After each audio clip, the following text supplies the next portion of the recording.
I remember many years ago, one of my music teachers um, saying that, I think it was General Eisenhower, and I could have that wrong, but someone like that, and apologies to him and his memory if this is wrong. It actually doesn't matter who it was for the point of what I'm relating. But General Eisenhower, or someone, said, proclaimed, I only recognize two pieces of music. One is Yankee Doodle Dandy, and the other isn't. And so I don't quite know the context or even the what he was getting at when he said that, and whether it's relevant that the tune he did recognize was patriotic, nationalistic, militaristic thing or not. But imagine someone, or consider someone who has that kind of degree or extent of tone deafness in relation to music. They're really quite unreceptive to music, and really quite unperceptive. So what they're perceiving, what they're getting from it is, almost, for some people, would be staggeringly little. Now, if such a person were to insist that there is just one tune, Yankee Doodle Dandy, and the rest of it was just random noise, for instance, or the rest of it was all actually the same thing, or something to that effect, what would you say to such a person if they absolutely insist that their perception there is reflective of reality? And probably in his case he's surrounded from childhood with people who seem to be getting something from music, and school teachers, etc., who kind of hopefully kindly explain to him that he's missing something there, etc. But what if only relatively few people, let's say in the society, got music? What would happen then?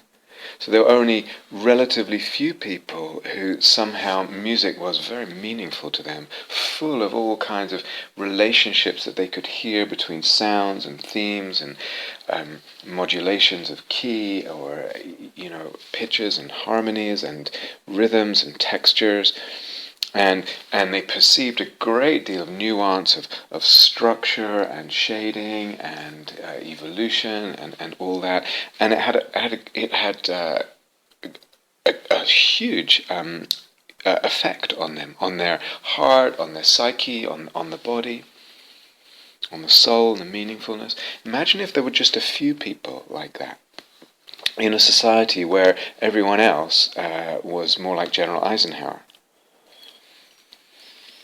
Might it not be then that they were considered somehow a bit, perhaps even pathological, maybe crazy, maybe that some people think, oh, they're just pretending, they're imagining something. And the claim would be that's not real. What they're perceiving there, and what they feel they're seeing, these relationships, these meanings, etc. It's not real. For me, this is quite an interesting reflection. Is that is music and those relationships and the relationships between essentially just sounds, pitches, timbres, all that, are they real or not real? It's an interesting question. Is music, and I don't just mean the fact that here's a pitch of so many frequency of so many hertz, etc., and this rhythm is twice the rapidity of this rhythm, or something like that. I mean the whole gestalt of it, including its sense of meaningfulness and beauty and soul and all that. Is that real or not real? Is that even the right question? Would we better ask, is it important? Now, for some people, clearly it's not important, and for others it's extremely important. Music, those relationships, the meaningfulness there, the soulfulness, the heartfulness, the effects on the body, all of that, moving it to dance, or just touching the psyche to the core, stimulating. That's not a question of reality or not reality, it's important. And another question, rather than is it real or not real, is it soul-making? Is it soul-making? So these questions are of what's important and what's soul-making, rather than what's real or not real, are more if you like, important or relevant questions for certain areas of our experience, actually for quite a lot in life. And it's also interesting to note, and I know this is someone who's was a musician and studied music, etc., that the sensitivity to music, the perceptivity, the receptivity, the understanding and the noticing and the picking up of all kinds of nuances of relationships, etc., between what is, at one level just sound, different kinds of sound, that is developable. So the perceptivity, the capacity of perception, the capacity of the subtleties, the nuance, the capacity of understanding concepts there, and relationships, or even the degree of effect, all of this is developable, it's trainable.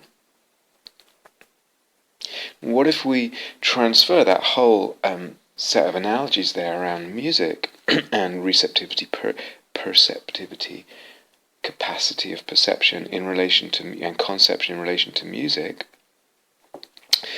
and soulfulness and importance, and transfer that to the perception of nature and the perception of others in our lives, or things, or the cosmos. So again, we can reduce it, just like you can reduce music to sort of the physics of sound, this pitch, that frequency, this timbre with this kind of wave on the oscilloscope or whatever, all that. We are missing something that's more important to us, that can, whose perception we can deepen and deepen and open and refine and enrich, etc.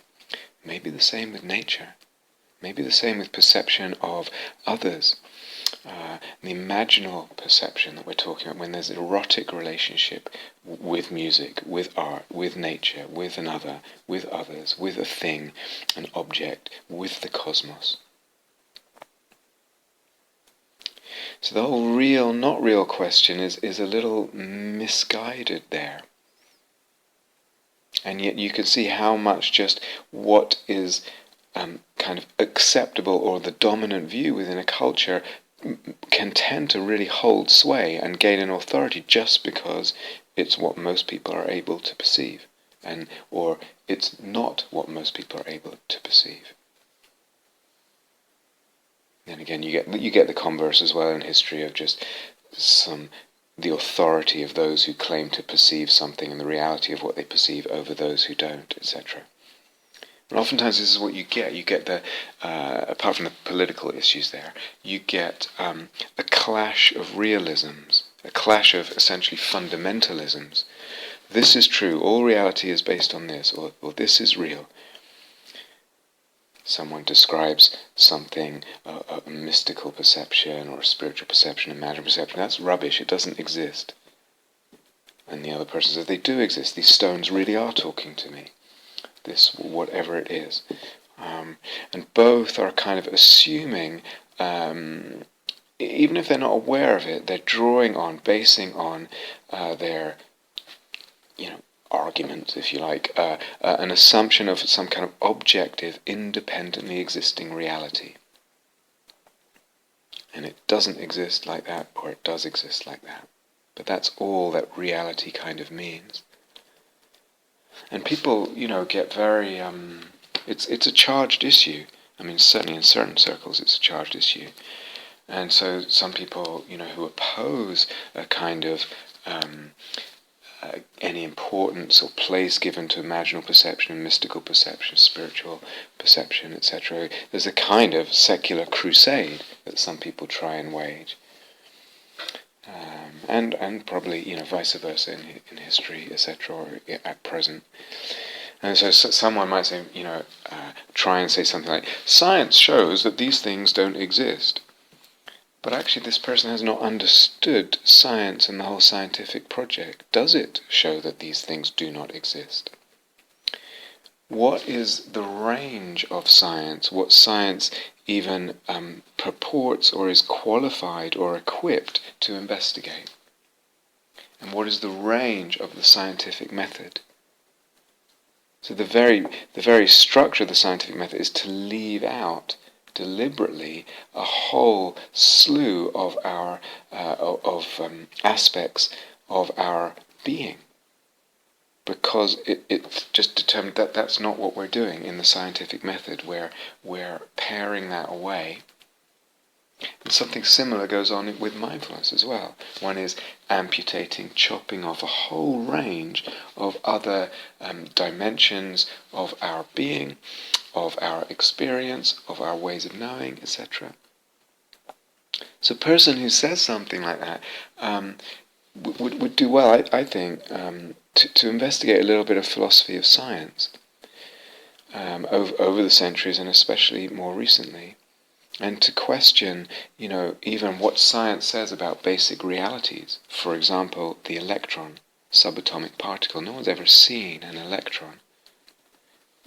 The reality given to an electron is not the reality of a little tiny billiard ball.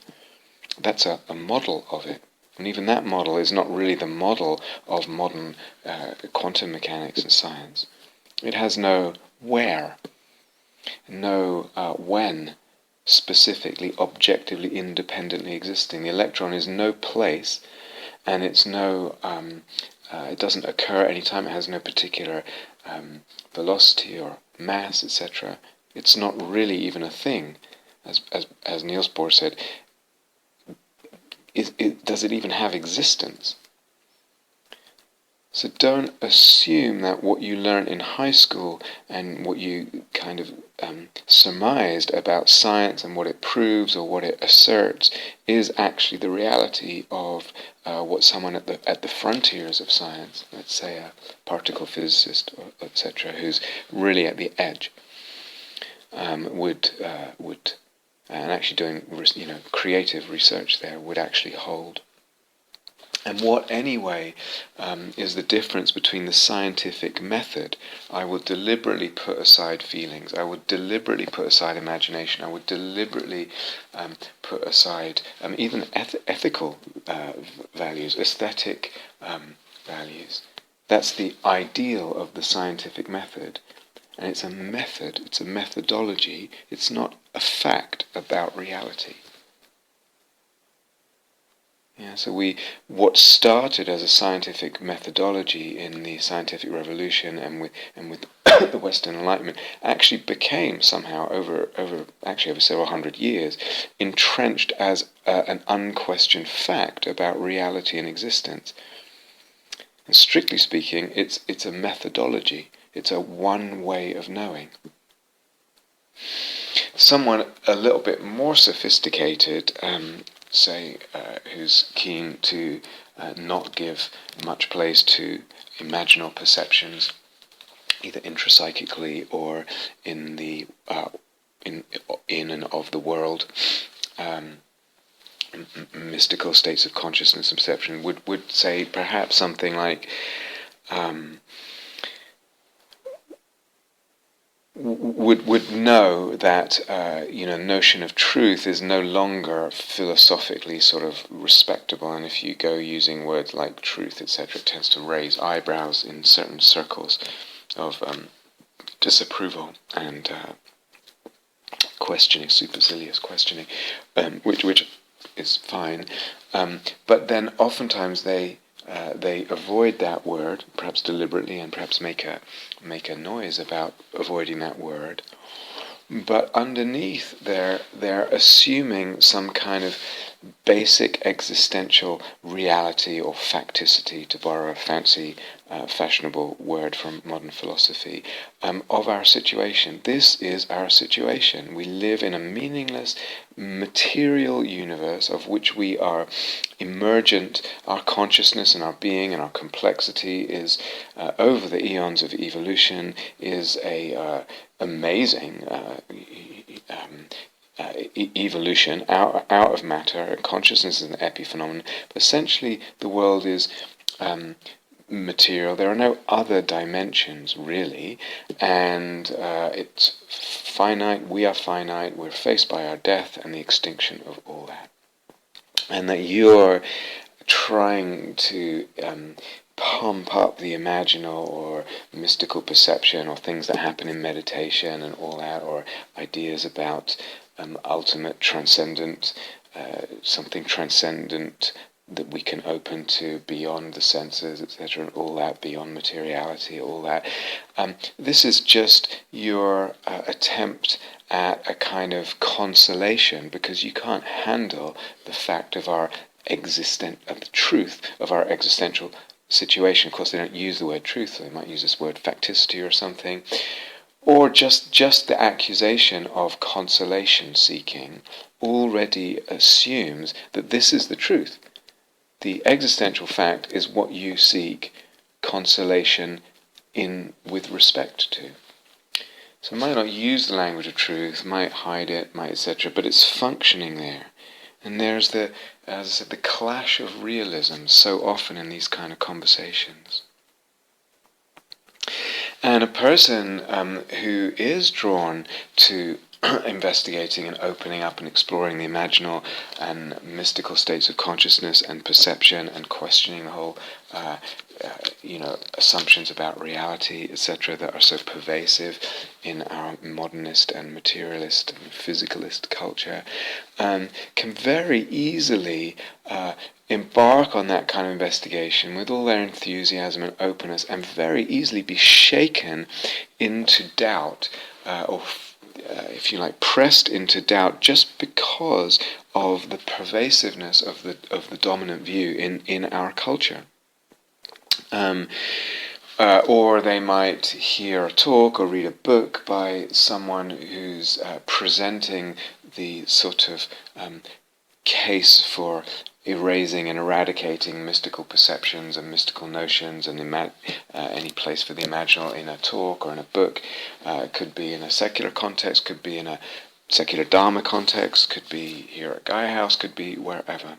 And it's very easy now for a person to be buffeted this way and that by all the opinions kind of flying around this way and that in the community, whether it's a smaller community or the larger community of the culture. And so a person wanting to explore and having experiences and being really touched by certain experiences, imaginal openings and perceptions, or meditative openings and experiences, etc., of all differing kinds, experiences which potentially can be really fertilizing and fertile as seeds in the psyche, in the consciousness, in the life, can very easily, because of all these different opinions, because of what's dominant in the culture, and because of a lot of the aggression that often goes with that, which itself is very interesting. Why is there so much aggression bound up with this with this question? But such a person, such a meditator or a yogi or a person exploring this way, can then be, as I said, assailed by doubt, even paralyzed, had these experiences, been touched by them, feel drawn to them, want to open to them. Something happens, I hear so-and-so give a talk, or I read a few pages of a book, or whatever it is, and somehow it goes into a kind of freeze. Something gets paralyzed, or they just dismiss, or they're ashamed, or they keep it to themselves, and then it withers or something. And especially when what they read or hear is quite aggressive. And the person who is being dismissive and perhaps being aggressive or polemical, or in their sort of crusade against these kind of openings of perception, openings of ways of looking, etc., doesn't need to even say anything particularly brilliant or radically incisive or particularly even new as an idea or an insight. Oftentimes all they need to do is just slowly and clearly and take their time, just basically essentially repeat the dominant unquestioned view of the culture, to which we have all been exposed over years in our culture.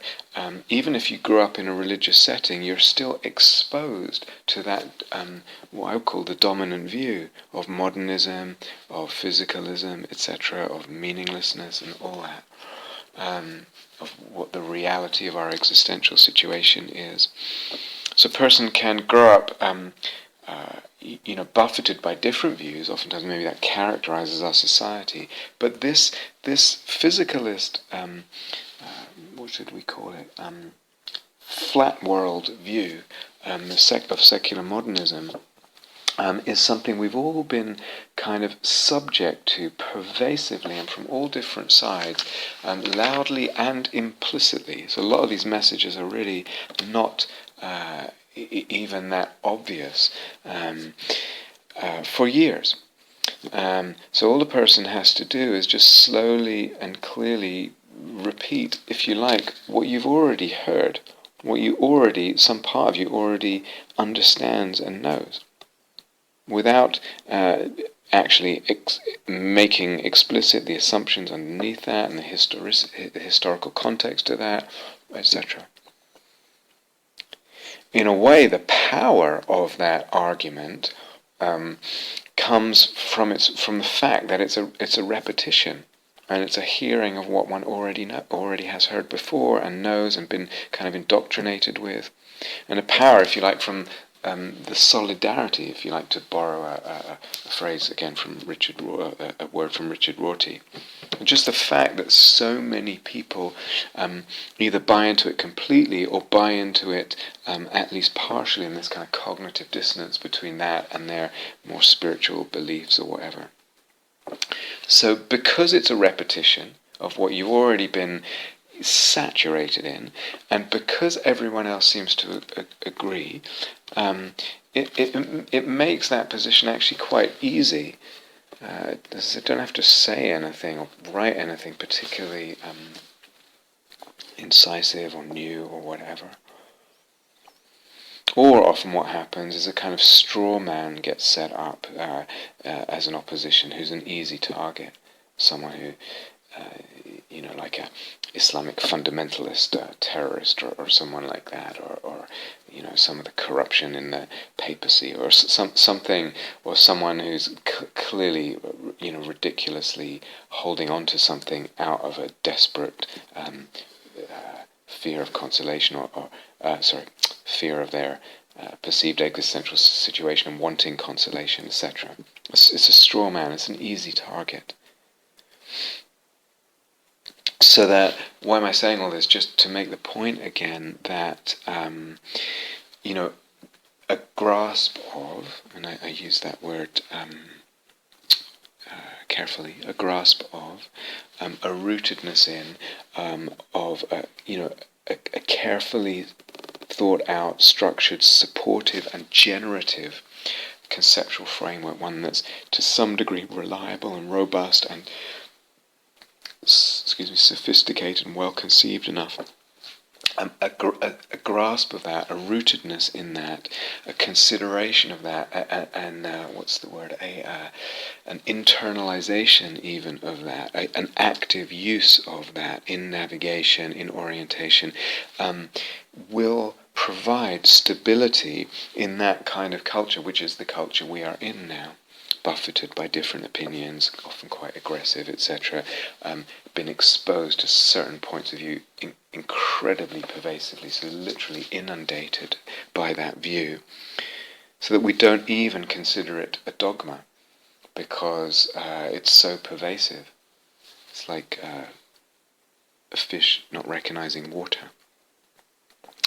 the water that it's swimming in, and but grasping at a grasp of, if you like, a rootedness in, a use of, an implementation of, an incorporation of a careful, supportive and generative conceptual framework allows a degree of stability, a degree of clarity, orientation, gives a kind of foundation, as I think I said already, and actually will open up experiences further. So those experiences that are potentially fertilizing as seeds can actually be that. They can actually fertilize the psyche, the mind, the heart, the being, the body, all of that.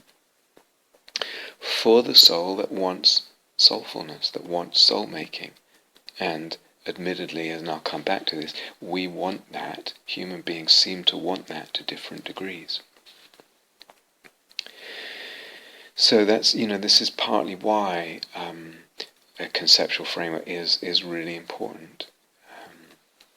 The entertaining of concepts and conceptual frameworks, deliberately, consciously, rigorously even.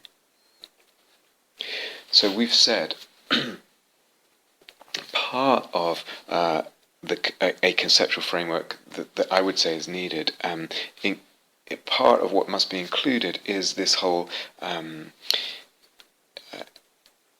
unpacking, if you like, or explanation of the process of soul-making.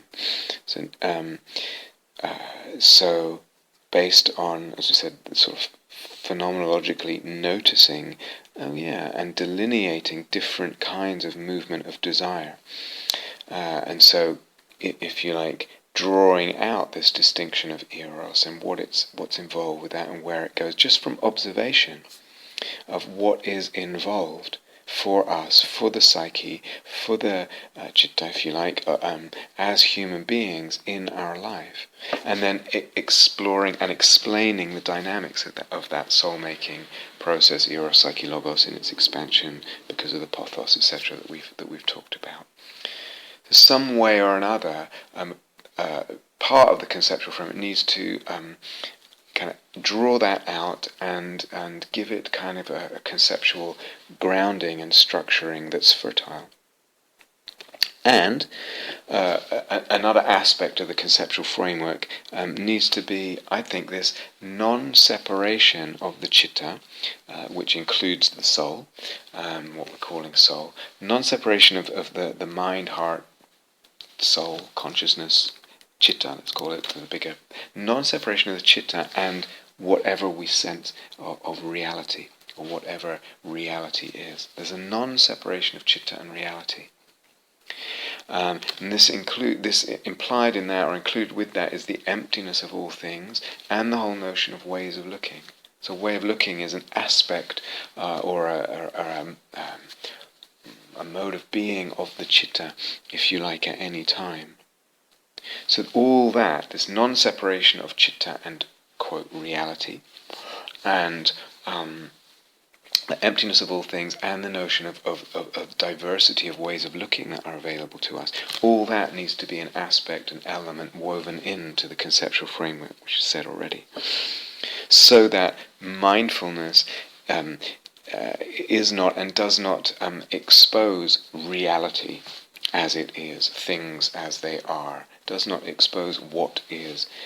Mindfulness is not, it does not bring us or bring us into an encounter with something called life, as someone put it, exorcised of the tumour of metaphysics.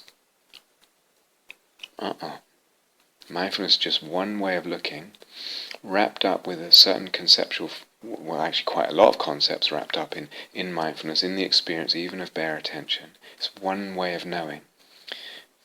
Great, it's fantastic, wonderful. It's one way of knowing. Actually, probably it's more than that. In really implicit in what the Buddha meant by mindfulness, there's already a range of ways of knowing.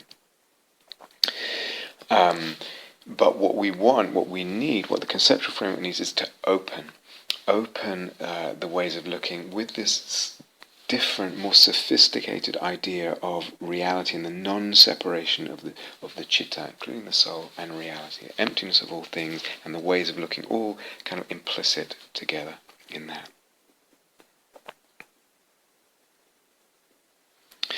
So an idea that I already mentioned, an idea like participation. This is a concept. It's also a perception that I can have. It's an experience, if you like. It's an imaginal perception. But where does imaginal perception shade into what we wouldn't consider imaginal perception? We would just consider perception. But an idea like participation, for instance, that this mind, my mind, in its depths is, if you like, rooted in or participates in the mind of the cosmos. Not that it's just one with, but it participates in the mind of the cosmos. It expresses the mind of the cosmos, the divine mind, or that my imaginal faculty, the images that come to me, the images I perceive, either so-called intracyclically or of the world, these too are the imagination of the divine, or the Buddha nature, or whatever. So I participate in the Buddha nature through my imaginal perception, or the eros that I feel. And all that whole range and all the directions of my eros is, we've said this a few times, I have the sense that I'm participating in the divine eros, in the eros of the Buddha with his consort with the Buddha. However we frame it, there's some sense of this, of what I experience at one level as mine, is in another level mirroring, echoing, rooted in, or originating in and participating in the divine eros, the divine imaginal faculty, divine imagination, the divine mind. So that idea of participation, or the set of ideas that we might call participation, is an idea or a set of ideas that actually supports and stimulates soul-making. It brings more eros, more psyche, more image, gives imaginal dimension, opens imaginal dimension, and a stretching and a complicating of the logos, of the idea. So we get ideas, as I said, that actually support and fertilize the soul-making process. And therefore, it is a valuable idea. Why? Because it stimulates soul-making. It supports and stimulates and gives this more dimensionality, etc., to the soul-making movement and dynamic. Therefore, it is valuable. And therefore, it is valid. It's valid because it's valuable. Those words are actually related etymologically. It's valid because it's valuable. And its value is that it stimulates what the soul loves, soul-making. It stimulates that beauty, that richness, that opening, that fertility, that creativity, that discovery, all of that, and the multidimensionality of that. It also includes this idea of participation, which is, if you like, part of our set of ideas of. This set of ideas called participation is a part of a larger set of ideas which forms our conceptual framework, or may be part of our conceptual framework. But participation as a set of ideas also includes the understanding that we're not dealing with anything that has an independent existence. So we participate in perception. We participate in the world that's perceived, in the very perception of it. We participate in the divinity. We participate in actually anything. And so it has inherent, if you like, intrinsic to the very idea of participation is the realization of that things are empty, that there are ways of looking, that our ways of looking are actually participatory. So what is seen, the way it appears, and the way of looking, there's no independent existence implied in that. So say, this idea of participation in the divine, are you saying that's ultimately true? First of all, it's not necessary to the soul-making that we believe it's ultimately true. A lot of people, this is sometimes very hard for people to understand. I think it's intrinsic to a certain depth of soul-making, because we realize image as image, can actually also realize, if you like, idea as idea. And it doesn't, I don't need to, actually, this is ultimately true, in order for something to have its power, its efficacy, its capability and potency to open and to seed and fertilize our experience, our perception, our understanding, our heart, our soul, our minds, and all of that, and our lives. And actually, if you go into this whole question of the whole meaning or exploration of participation, the very question, is it ultimately true, crumbles because of what the idea is in itself. If we turn it the other way around, actually, to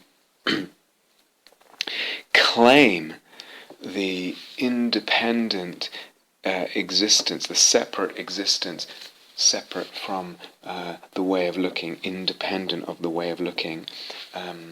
So I'm not just talking about, that everything is physically connected to everything else, independent of the way of looking, independent of the citta, if you like, separate from the citta. To claim anything as independent in that way from the way of looking, separate from the citta,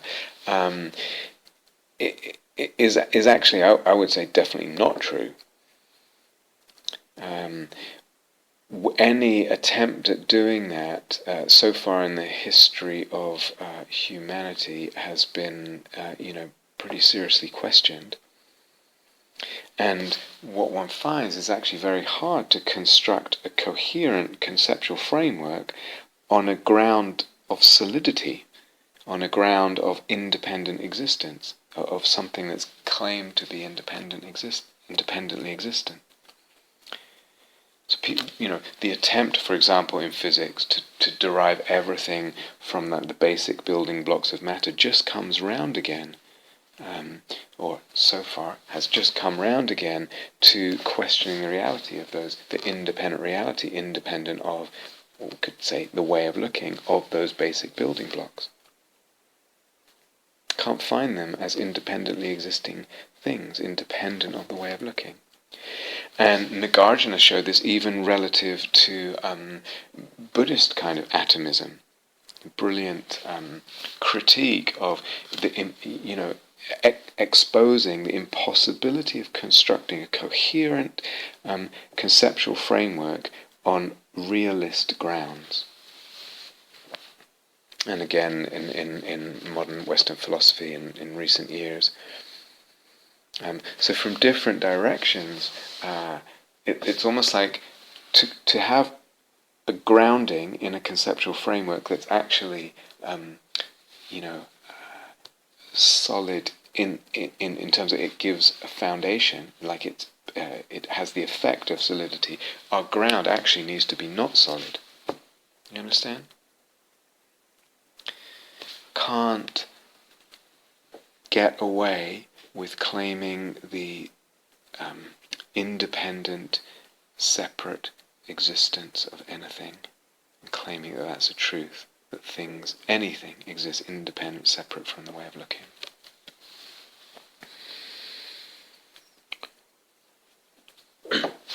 And then this idea, set of ideas of we're calling participation, it also kind of intrinsically implies that this observation or acknowledgement that we made, that we both the way of looking both discovers and at the same time we could say grants sacredness to something or other. We don't just discover it, we grant it. The way of looking grants it, if you like, we create it.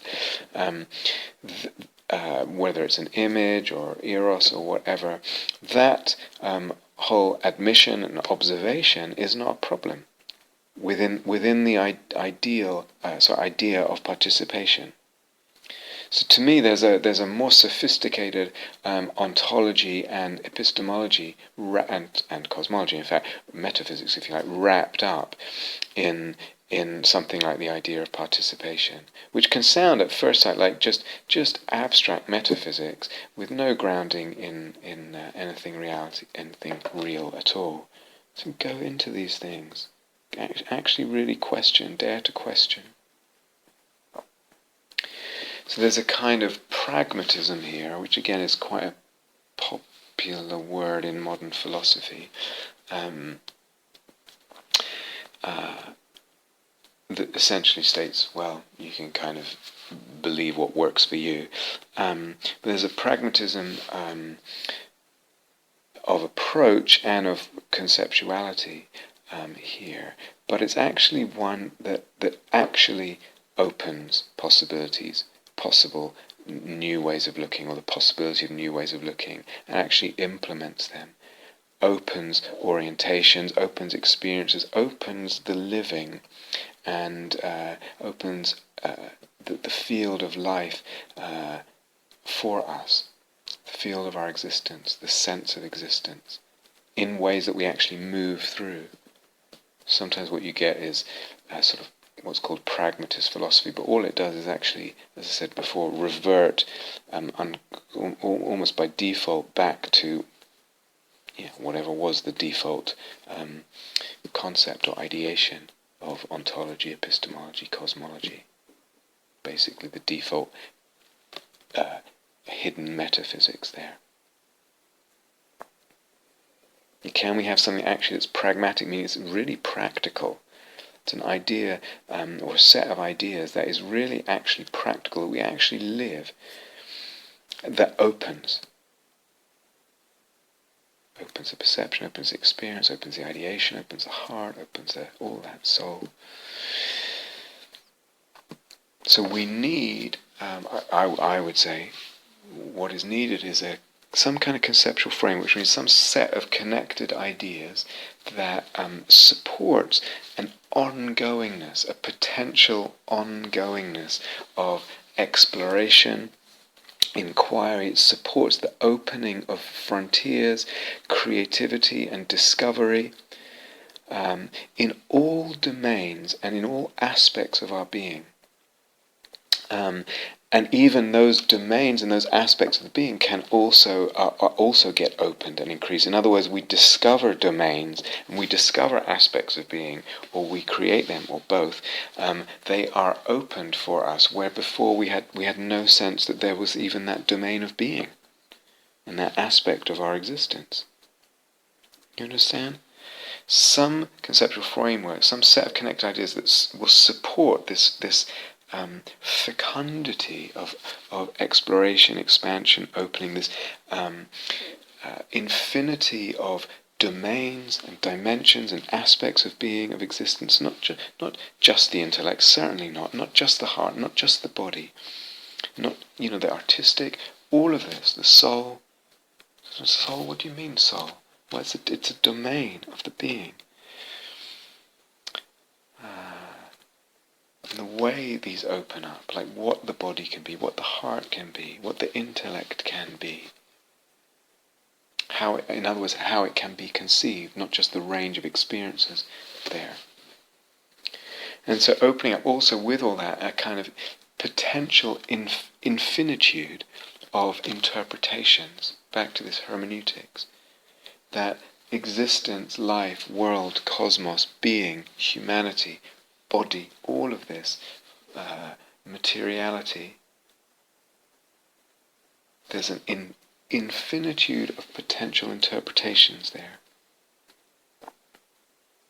It's not constrained, it's not constricted. Through the participation itself, creating, discovering interpretations, that is, if you like, the nature of existence, that the nature of the cosmos is not limited. An infinitude of interpretations, the garden of infinite interpretations, the orchard of infinite interpretations. Infinite interpretations, by the way, doesn't mean that any interpretation goes, or that any interpretation is just as good as any other one. So I don't know if you know your mathematics of infinity, there's different kinds of infinity. So you can still have infinite interpretations while actually not. You can explore infinite interpretations, theoretically at least, without and still at the same time not explore a whole other infinite set. It's the nature of infinity, right?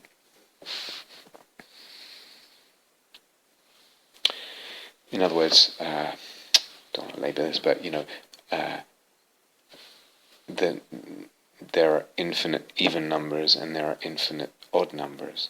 So you can have infinite soul-making interpretations and helpful interpretations and infinite unhelpful interpretations. Yeah.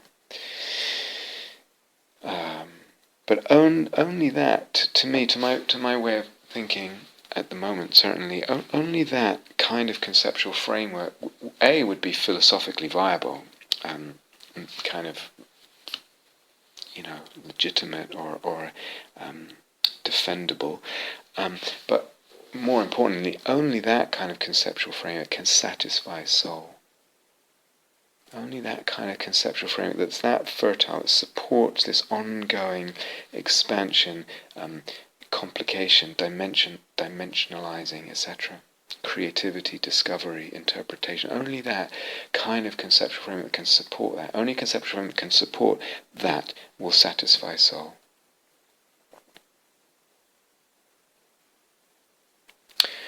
And what if, actually, we play with the idea of placing soul-making, and this movement of Eros to stimulate the Eros Psyche-Logos dynamic, expansion, complication, widening, deepening, enrichment, all of that.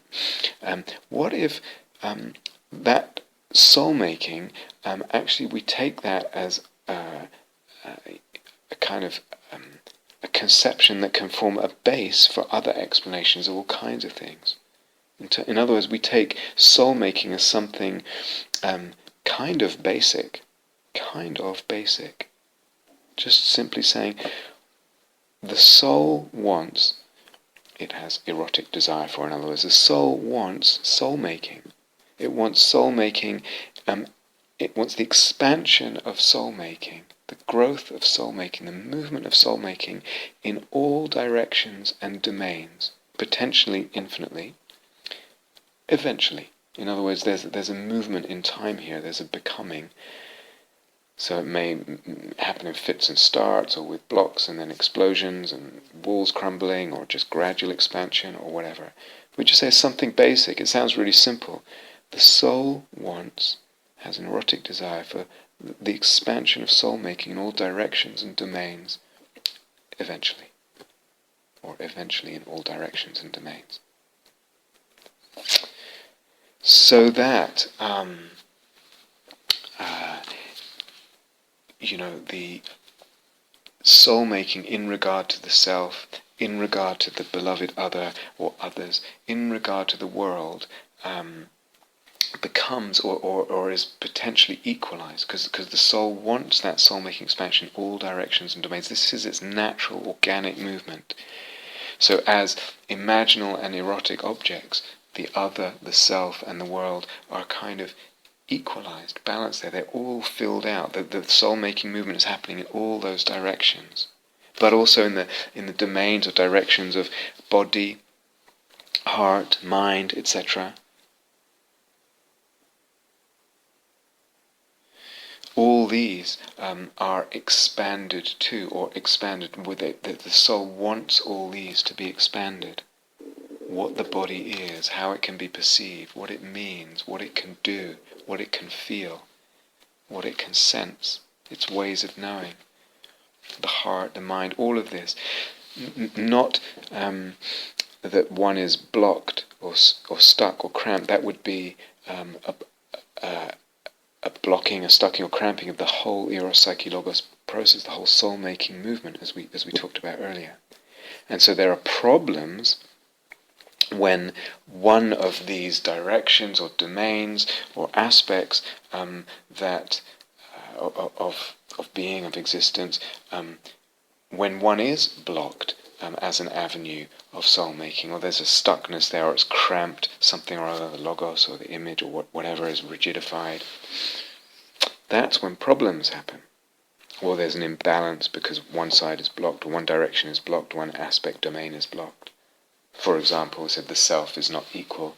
Either there's not the inclusion of the self in the, as being filled out by the imaginal perception, or there's a preoccupation with the self and not filling out, not attending to the other as imaginal object, erotic object, or the world is not included. What happens to our relationship with nature when we lose the eros and the sense of dimensionality of the natural world? What happens when we objectify another? In other words, they lose that dimensionality, we lose the eros there. Maybe there's still metta, we talked about this before, but somehow I've objectified them. What happens? As I said, in what happens, for example, if our notion of flesh or materiality or the body is not allowed to, it's not allowed that the soul-making erotic involvement with flesh, with body, is not allowed in some way or other, so that actually our sense and our concept and our perception then of flesh and body is stuck at one level. Maybe of one dimensionality, maybe of, whatever it is. It is this, it's good for that, it's not good for this, it's this or that. And so to me this is a really interesting exploration, just to play with the idea or the notion or entertain, experiment a little bit with placing soul-making as a really fundamental or kind of fundamental idea or movement in the whole of our way of thinking about psychology and spirituality and path and all of that.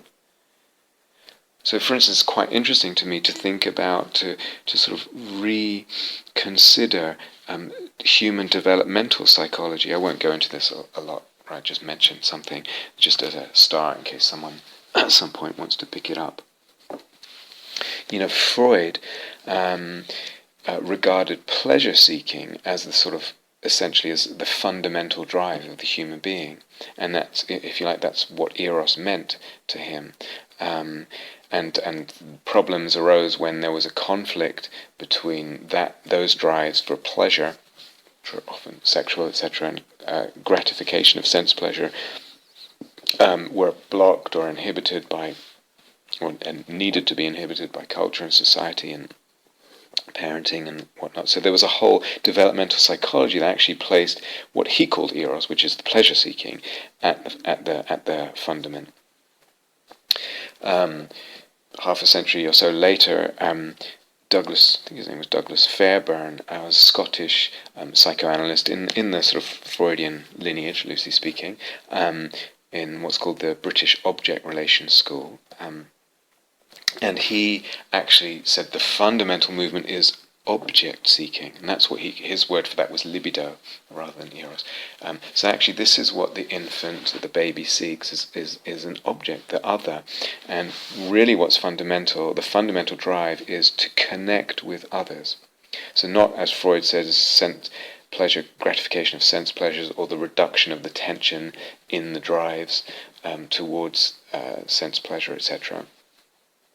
Fairbairn proposed this, what he was calling libidinal drive, was connecting with others. That was the primary thing. And then there was an anti-libidinal, I'm going to come back to this in another, later on in the retreat, anti-libidinal drive, which was, if you like, to protect, they got kind of constellated there, to protect one from the disappointment or pain of rejection by the object that we sought, or the unavailability of that object. So these can get internalized as well, the object and the libidinal drives, etc. In his theory.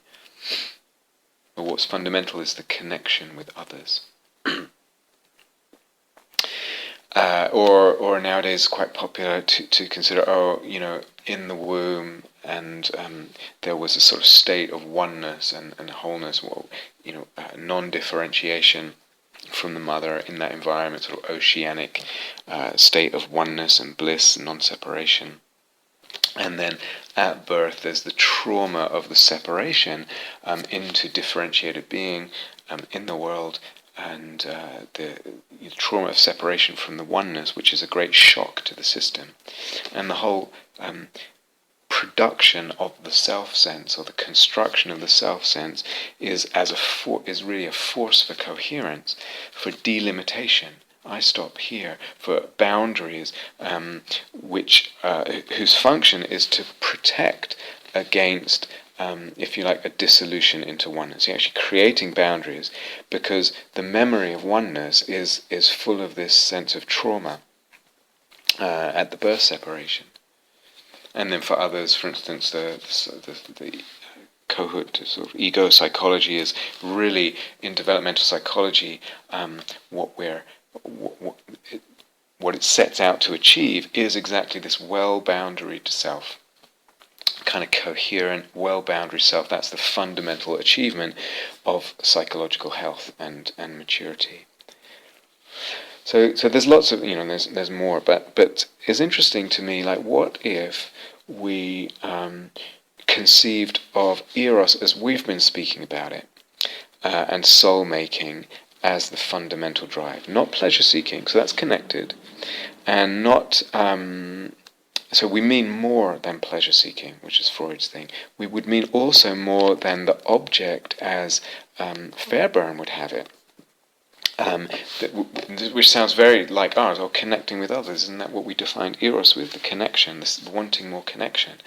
But there's differences there, because the object seeking, the object that Fairbairn's child, if you like, or theoretical child, infant seeks, is a kind of fixed, is automatically assumed to be a kind of fixed, well-defined, stable, limited object, person, not, admittedly complex, we recognize that, etc., but not infinite, not full of other dimensions, possibly infinite, and imaginal dimensions, and potentially divine, and all that. And in our way we've been talking on this retreat, Eros is not equivalent to a sort of movement or force towards oneness and dissolution in oneness, which somehow needs to be protected against. Actually, Eros, as we've said, organically creates and retains an otherness, so some degree of separation of self and other, and distinction of self between self and other. So that Kohut's idea of achieving the well-boundaried self needn't be fundamental either. It's just partly, it's what happens in the soul-making process. Eros will kind of create some sense of division there, some sense of boundary of self. So this is, I'm just touching on this really to open something up for future investigation, really. But so there's a, I don't know how it sounds, the distinction is subtle, but I would say quite significant. We're so used to thinking about developmental psychology in other terms that become almost entrenched for psychologists. But I just wonder what would happen if we thought about Eros in the way that we're talking about it, and soul-making in the way that we're talking about it, as really the fundamental drive, if you like. And what would that imply, with respect to a construction of a developmental psychology, and how would we think about various pathologies that human beings have, whatever it is, in relation to that, in relation to that framework.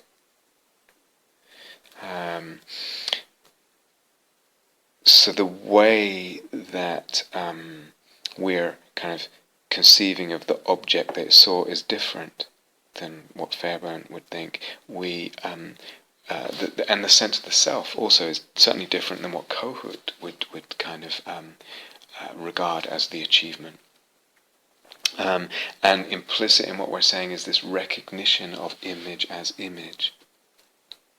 All that's part of the soulmaking, the natural part of the soulmaking dynamic. The question is, which one of these get and how get blocked, and at what point, and in what direction? So the soulmaking movement, as I said, doesn't lead to a dissolution of the self or a reification of the self. It's really important to have a sense of a real self before you can let go of it. It's almost like it's almost like a dogma. Is that really the problem? It doesn't reify self or object, but that might be a stage in the soul-making process. These aspects of the other, a sort of object conceived just less dimensionally, less imaginally pregnant, if you like. Might just be a stage, and Kohut's stage of the achievement of the psychologically boundaried, coherent self, that's just a stage of the soul-making process, maybe. And again, so I'm just playing with something, but to me it's quite an interesting thing to start thinking about if you're interested in these kind of things. And again, so much of what we consider, or what a lot of modern psychology considers the self, which there is quite a range in that ideation concept, but just to see how relative it is to Western modernist culture, as I said before.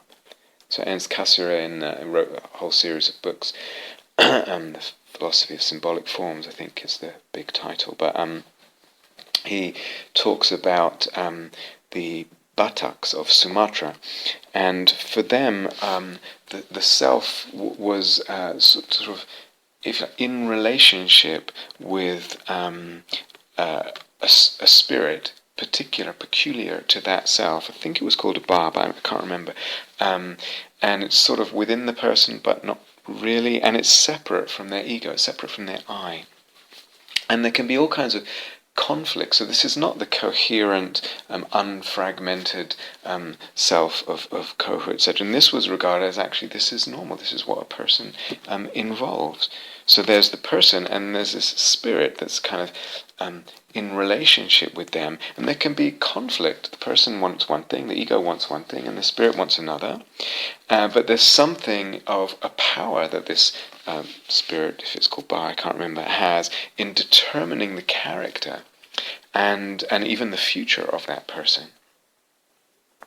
We just, certain notions of what's healthy, etc., are just actually products of modernist Western culture, which we take for reality, and don't question often.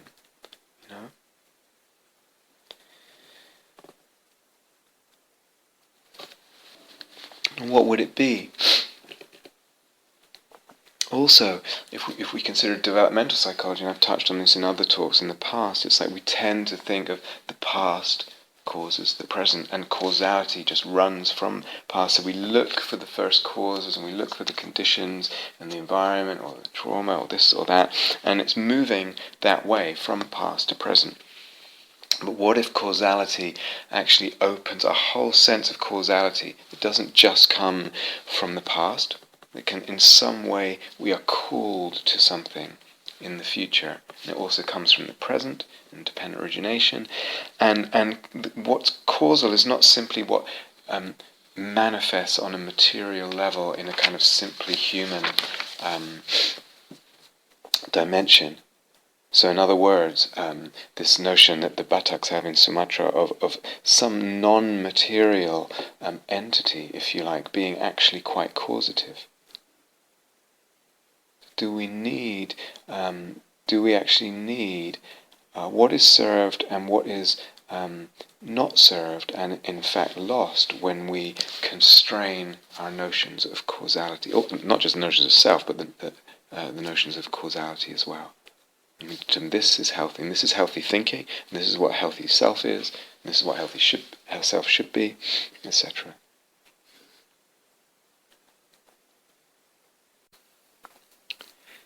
So then, thinking about certain pathologies or the various kinds of pathology, the range of pathologies that can occur for human beings, which of course is related to developmental psychology. We tend to think of pathology as oftentimes as some, not always, but as some kind of related to development and child psychology and what may be arrested or incomplete development in some way or another.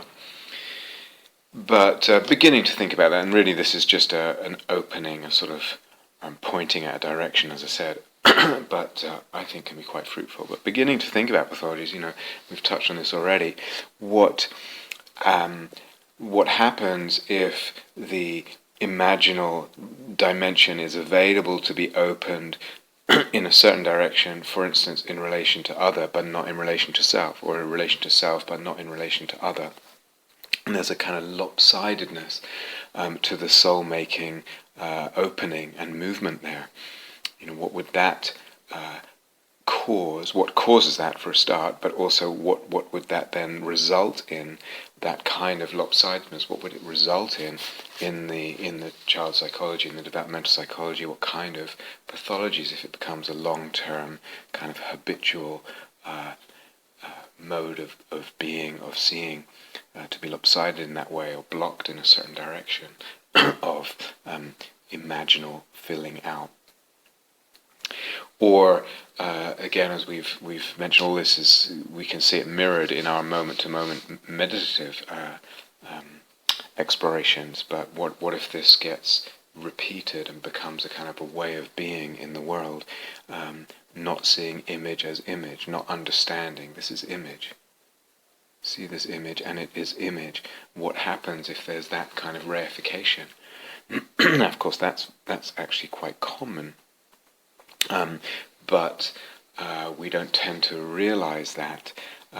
So that in the culture and education, there's this real push: make sure the child knows what reality is, and fear of the imagination, that it lingers too much, except in very contained directions, perhaps in art class or whatever, or theatre at school or something like that. But this real almost fear of the imagination, so kind of squash the imagination and really emphasize something called reality. Maybe healthy psychology actually, or even a situation, as we've been talking about, actually needs the imaginal dimension needs to be allowed more, amplified more, explored more, opened to, and opened. So it might be, it's a very different way of thinking about psychology, developmental psychology, pathology, etc. I wonder, do children, does a child really believe her or his images and confuse them with reality? When children are playing, this does not seem to be, seem to me to be the case. There's a fear about that, as if the pathology lies in an over. Or rather, we need to prevent the imaginal growing.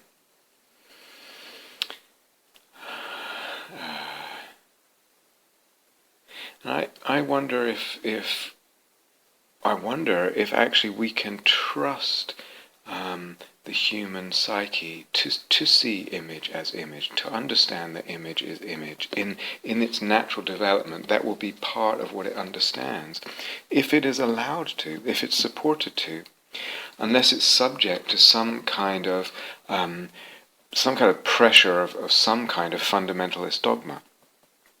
And that can be what seems to us to be a very obvious fundamentalist dogma, whatever it is, of some kind of religious fundamentalism of belief, not seeing an image as an image, or much more hard to see for us because it's totally woven into our culture and we don't even see it. So that's interesting too. Not seeing an image as an image is regarded as relatively okay if most people around me agree to see it that way and agree to see it, this is reality, it's not an image. So if my whole community is not seeing this image, share some image and don't see this image as an image, it's somehow deemed psychologically okay. From outside of that community, it looks really pathological, bonkers, dangerous, etc. But I wonder if there's this, as I said, natural, organic movement of the psyche to understand the imaginal and to see it as image, if it's allowed to, if it's supported to, if it's not subject to kind of the pressures of fundamentalism or some kind of logos or whatever that doesn't allow that. So again, when we think of pathology, and just kind of stating on a bigger scale, as I said, what we've explored in the kind of moment-to-moment meditative questions a little bit, meditative navigation, if we think about the Eros Psyche Logos dynamic expansion, mutual fertilization, etc., where can that get blocked or out of balance? Is it the Logos? Is it the image getting stuck somewhere or rigidly identified, not seeing image as image? Is it in the direction of the self, of the other, of the world, of the Eros itself, of the love, or of something like the body? So the body is related to in a way that's doesn't get imaginally filled out. Might be all kinds of belief in an image of the body or an idea of the body, or the Eros has got stuck in relation to the body. Something's imbalanced, something's blocked in that whole kind of, if you like, circular mandala where everything wants to move in all directions, and something gets blocked in the Eros, in the psyche, in the Logos, and in the image of the self, the other, the world, the Eros, the body, whatever it is.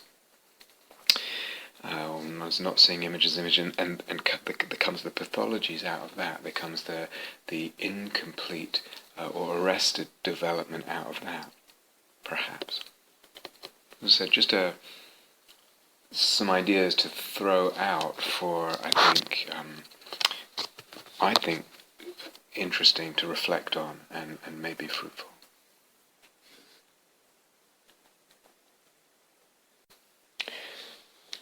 Okay, and lastly, just to touch on something that just to say again, something I've touched on before.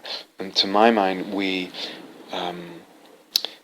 want, and perhaps in the kinds of concepts that we're talking about, in the conceptual framework that we're kind of unfolding here, with the soul-making, the explanation of the soul-making dynamic and what's involved there, we need, and perhaps we have, a conceptual framework that implies, already implicit in it, it insists, if you like, that Eros and soul-making will always, if you like, elude a final understanding. They're always more than we can ever understand. Why? Because the Eros, because of the pathos in the Eros, always wants more of whatever it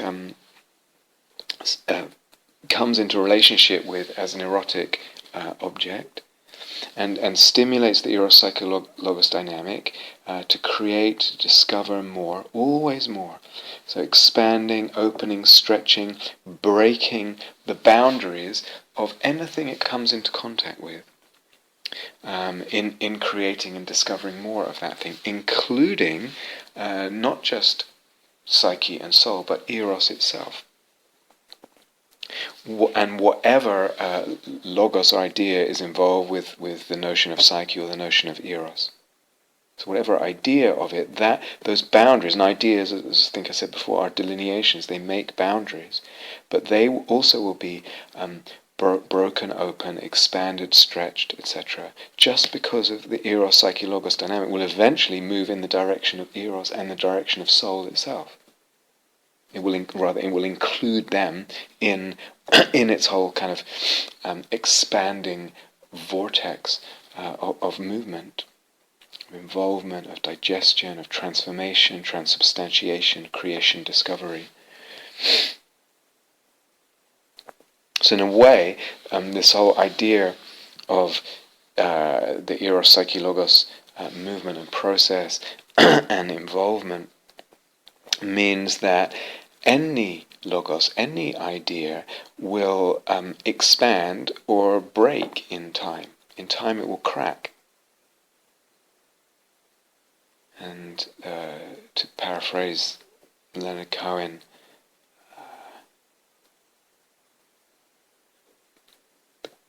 there's a crack in everything, and that's where the light comes in.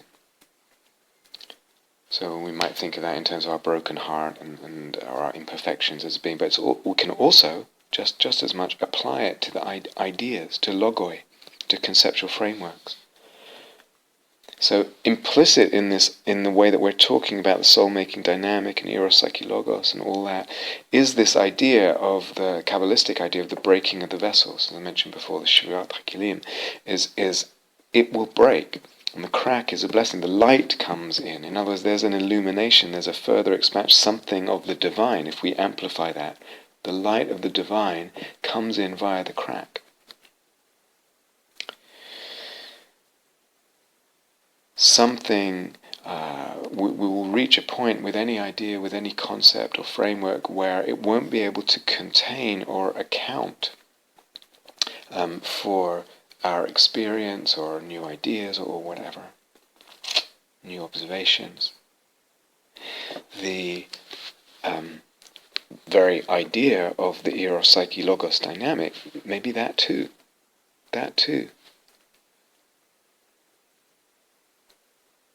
It's interesting as an idea, though, because it includes within it this idea of the breaking of the vessels, of the cracks, because of what it implies about expansion. And actually, I mean, there are already cracks, if you like, in this idea, or let's say structural weaknesses, circularities, as there must be with any conceptual framework, actually. Is that a problem? Maybe theory, conceptual framework, theory is more theatre. Theory is theatre more than reality or truth. Theory is theatre. I don't actually think those words are etymologically related, but let's put them together. Imaginally, theory is theatre. What does that mean? It's theatre. Theatre actually etymology has to do with the gods, theos, I think. I'm not sure, but that would be interesting too. Theory is part of divine theatre. The question is not about its reality and truth, but what is it serving? What is it serving? A theory, a conceptual framework. And we've already said soul-making. Serving soul-making. And the theory itself is part of soul. The logos is part of what we're calling soul and soul-making.